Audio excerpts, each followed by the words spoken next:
मुल्क की सियासी सूरत हाल और जो सियासी कायदीन हैं उनकी गुफ्तगू आप सुन रहे थे। बात करने के लिए रहनुमा पीपल्स पार्टी अब्दुल कादिर बलोच साहब ने हमें ज्वाइन किया है, उनसे हम बात करते हैं। अब्दुल कादिर बलोच साहब, बहुत शुक्रिया आपके वक्त का। अब्दुल कादिर साहब, आज हमने देखा कि इस्तेहकाम पाकिस्तान पार्टी और मुस्लिम लीग नून के दरमियान एक मुलाकात हुई है। क्या आप देख रहे हैं मुस्तकबिल में यहाँ पे भी कोई अलाइंस होने जा रहा है?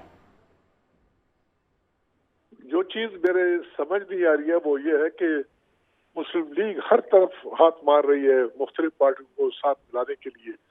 इससे इत्तेहाद दूसरे से तीसरे से MKM से भी उन्होंने की, JUI से भी उन्होंने की है और GDA से भी प्रॉब्ली कर रहे हैं। अभी ये जो तरीन साहब की पार्टी है इसके साथ भी आज की खबर जो है, तो प्रॉबेबली उनको कोई सेंस ऑफ इनसिक्योरिटी है, यकीन नहीं है कि वो कोई अक्सरियत ले सकेंगे अपने मंशूर के ऊपर, अपनी पार्टी की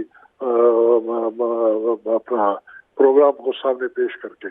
और प्रॉबेबली उनकी पास्ट की जो फेलिंग है, खास कर 16 महीने वाली, ये इनको बहुत ज्यादा हंट कर रही है और इस वजह से एहतियात की कोशिश पे लगे हुए हैं। तो that could be the reason. और नहीं, अक्सर इतनी बड़ी पार्टियां अपना प्रोग्राम लेके आगे जाते हैं और इलेक्शन के बाद फिर अलायंस बनाते हैं। अब्दुल कादिर साहब, वैसे तो हम देख रहे हैं कि तमाम सियासी जमातें ही जीत के लिए पुरज़्म हैं। बिलावल भुट्टो भी कह रहे हैं कि हम कोई सरप्राइज़ देंगे और हमारी पार्टी ही जीतेगी। लेकिन अगर आपको लगता है कि अलायंस के बाद मुस्लिम लीग नून जीत भी जाती है इंतखाबात में, तो फिर ये 90s की याद नहीं आ रही है जहाँ पे हम देख रहे थे कि कौमी जमहूरी इत्तेहाद नज़र आ रहा था? एक बार फिर उसको दोहराया जाएगा? मैं इसके बारे में कुछ नहीं कह सकता, जीतेगी और क्या होगा और क्या नहीं होगा। मेरे ख्याल में 90 बहुत पुरानी बात हो गई है। अभी 23 साल बल्कि ज्यादा हो गया उसको, 30 साल से ऊपर हो गया। आज के हालात टोटली मुख्तलिफ हैं। तो इलेक्शंस होंगे और लगता ये है कि कोई कोशिश इनकी PMLN की और सब की है कि एक कोalition बन जाए। वो स्ट्रॉन्ग कोalition बनाने की कोशिश कर रहे हैं। लगता ये है कि कोई वीक कोalition बनेगा, कमजोर किस्म का। और अब्दुल कादिर साहब, अगर हम बिलावल भुट्टो साहब की बात करें तो वो KP में इन दिनों मौजूद हैं।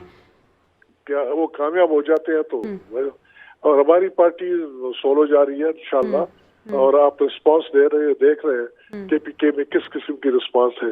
तो वर्कर्स कन्वेंशन में हजारों के हिसाब से लोग जमा हो रहे हैं और रिस्पांस बड़ा ठीक ठाक है। बलोचिस्तान का आपने खुद देख लिया होगा, जलसा कितना बड़ा था कि वहां पर भी बड़ी पॉजिटिव रिस्पांस है। तो हम तो 100% यकीन के साथ बैठे हैं कि इंशाल्लाह हम इस पोजीशन में होंगे कि मरकज में भी हुकूमत बना सके और जितने सूबों में बना सकते हैं इंशाल्लाह बनाएंगे। यानी पीपल्स पार्टी इत्तेहाद और अलायंस पे यकीन नहीं रखती, सोलो फ्लाइट लेना चाह रही है? ऐसी कोई बात नहीं है कि मेरा यकीन नहीं रखती है, लेकिन हम कोशिश करेंगे कि इंडिपेंडेंटली जो कुछ कर सकते हैं। लेकिन सियासत में आखिरी लफ्ज कोई नहीं होता, आखिरी बात कोई नहीं होती है। अगर कोई ऐसी पार्टी आ जाती है जिसके साथ अगर हम समझे कि हम मिल सकते हैं और मिल के इलेक्शन लड़ सकते हैं तो कंसीडर किया जा सकता है कोई इस बात। MKM और नून लीग का जो इत्तेहाद हुआ है, आपको लगता है जुल्फिकार साहब कि ये इफेक्ट करेगा पीपल्स पार्टी को सिंध में या कराची में? नहीं, इससे मेरे ख्याल में ये सिर्फ कराची के लिए है और वो समझ ये इकट्ठे हुए वो PTI के वाकयात को शेयर करने के लिए। अच्छा। वो समझते हैं कि PTI इस पोजीशन में नहीं है अभी कराची में दोबारा सीट ले सके। तो अच्छी खासी सीटें वहाँ पर सूबाई असेंबली की भी है और कौमी असेंबली के 13-14 सीट है। तो ये आपस में गठजोड़ इन्होंने किया, तो कोशिश करेंगे कि जितनी ज्यादा सीटें कराची से लपेट सके लपेट लें।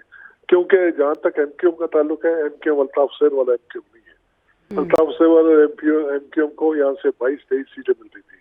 इन्होंने जितना जोर लगाया टोटल सिंध में इन्होंने 7 सीटें ली है। अगर वहां से कोई राड नहीं होता है, कोई इशारा नहीं आता है इनके हक में, इनकी परफॉर्मेंस वैसे ही वही रहेगी जो 18 के इलेक्शन में हुआ है। और ये PMLN इससे फायदा उठाना चाहती है। उनकी भी कराची में कोई प्रेजेंस नहीं है। उर्दू स्पीकिंग अभी तक कोई कदावर शख्सियत उनकी पार्टी में नहीं है। तो उर्दू स्पीकिंग का बेसिकली वोट बैंक है ये।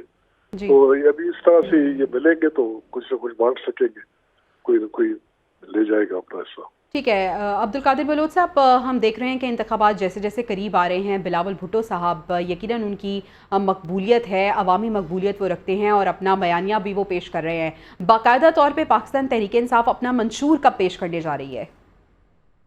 पाकिस्तान पीपल्स पार्टी माजूद पीपल्स पार्टी की जी पीपल्स पार्टी पीपल्स पार्टी की जहाँ तक रिटन मंशूर का ताल्लुक है इंशाल्लाह इट विल फॉलो, लेकिन हमारा मंशूर वही मंशूर है जो कार्य अवाम का था। लोगों को रोटी की आज भी जरूरत है, लोगों को कपड़ों की आज भी जरूरत है, मकान की जरूरत आज भी है। हर पार्टी आता है, इवन पीटीआई ने ऐलान किया था कि वो कितने 50 लाख मकान बनाएंगे और 1 करोड़ लोगों को रोजी देंगे और फलाना करेंगे। तो ये बुनियाद तो उसी पे रखी हुई है, कायदे अवाम रख के है, और उन्होंने फांसी को अब्दुल कादिर साहब हमारे साथ ही रहिएगा।